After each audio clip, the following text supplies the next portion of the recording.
Let me ask you one simple question. What do you need a camera for?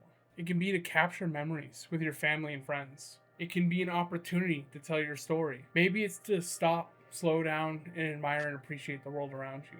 Or ultimately, it could just be to inspire others. Whatever the reason is, we all get caught up in wanting to know what the right camera for the job is. So today, let's look at the option sitting right in front of you, quite literally. Your phone can be an amazing option to be able to record and capture memories or take photos of the places you're going.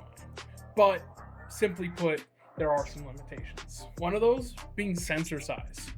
With a smaller camera comes a smaller sensor, and there's some limitations with that. Low light performance will not be as good as a larger, bigger camera. Also, with a smaller sensor comes a lack of depth of field, meaning more of your background is in focus. Additionally, while the battery life might be better on paper, unlike a traditional mirrorless camera, you're unable to swap your batteries quickly. So once your camera dies, you have to charge it back up. Third limitation is storage. Unlike, again, a traditional camera where you could pop in an SD card or a CF Express Type B card, your phone is limited to the storage that's inside of it unless you attach things to it. And lastly, but probably the one you'll hear most often, is lens selection, right? With a cell phone, you don't have the ability to swap lenses like you would on another camera. While it has some limitations, what's a great opportunity that comes with that is the ability to overcome those limitations and become a better creative in the process. Regarding sensor size, there's really two tricks that are going to minimize any impact that sensor has on your final image. One of those, for depth of field, is try and create more distance between you and your background.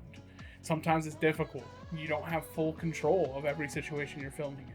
But where you can, by creating more depth, you are going to minimize the impact of that lack of depth of field. And regarding the low light performance that you get with a smaller sensor, well, that's a great opportunity to learn and master lighting. I can't stress this enough. Beyond any other concept you can learn in videography, lighting is probably the most important one. Photography and videography truly are the art of capturing light. And so mastering the understanding of how light works, how it reflects, how it bounces, and how it creates the image that you perceive is going to be integral in learning how to create cinematic footage or beautiful pictures. Regarding battery life, it's not ideal, but bringing a power bank and trying to plug into the wall wherever you can is probably going to be your best friend. Now, like I said, you probably have better battery life than a regular camera to begin with, so you have some flexibility there. But it's something to keep note of, just trying to top off what you can. In regards to storage, the simplest solution that Apple's given us with the iPhone 15 and newer is the ability to use a USB-C SSD.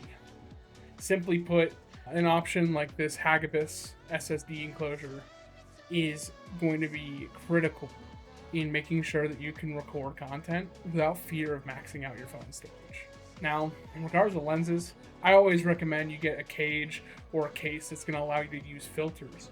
But most of them now, especially with the iPhone 16, have a threaded insert so that you can get aftermarket lenses that will go in front of your already there camera lens on your phone and allow you to have a more creative lens choice. That said, there are also some software options. Between Blackmagic Camera for video and the Leica app on your iPhone, you can get amazing looking photos and video straight out of camera. And I don't feel that there's too many limitations for most types of photography or videography. It's crazy to think how far we've come with technology.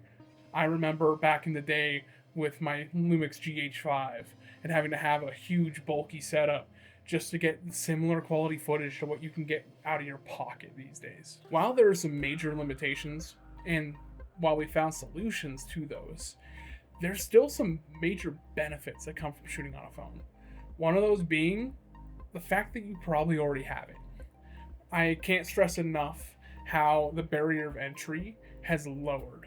One of the other benefits is the size. There's been so many times I've been prevented from entering an area because I have my full camera on me with microphones and everything like that.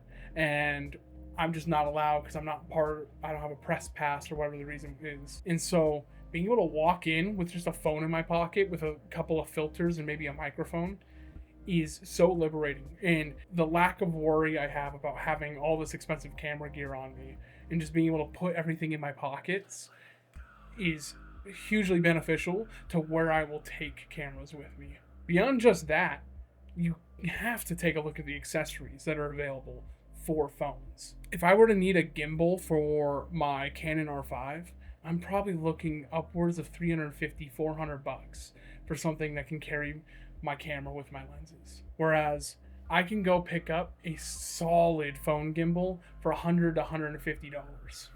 And with how many people use their phones for video and have no longer used their phones for video, there's plenty of used options available on the market. And there's plenty of creative solutions to other problems.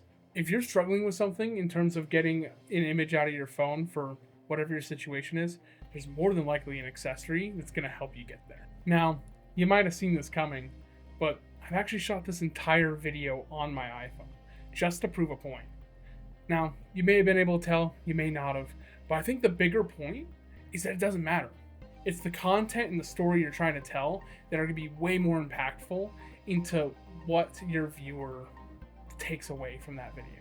Just to speak a little on the power of these iPhones and other similar cameras, let's hear from Dakota. So I was asked recently what was the moment that made me realize that the iPhone is an insanely powerful tool for filmmaking.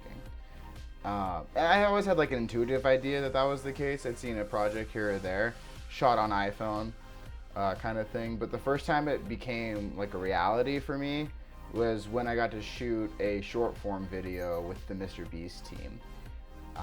Seeing that we basically just plotted out a traditional coverage for any old MrBeast video, but instead just did it with iPhones, really helped me realize that it essentially just is a camera. The sensor size doesn't really matter. And the main reason they did it is because we were making TikToks, we were making short form content. So doesn't it make sense to make the short form content on the same device you're consuming the short form content on? It creates a very organic, a very genuine sensation, and it allows people to feel like they're there. Sometimes the cinematic image isn't as impactful as a natural image. So I love my iPhone. I film on it as often as I get the chance to, and I think it's an exceptional tool. And it's the lightest camera you can ever carry. So, hey, can't beat that, right?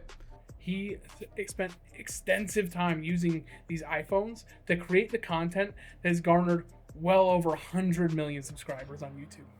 I hope that image empowers you to just go and create.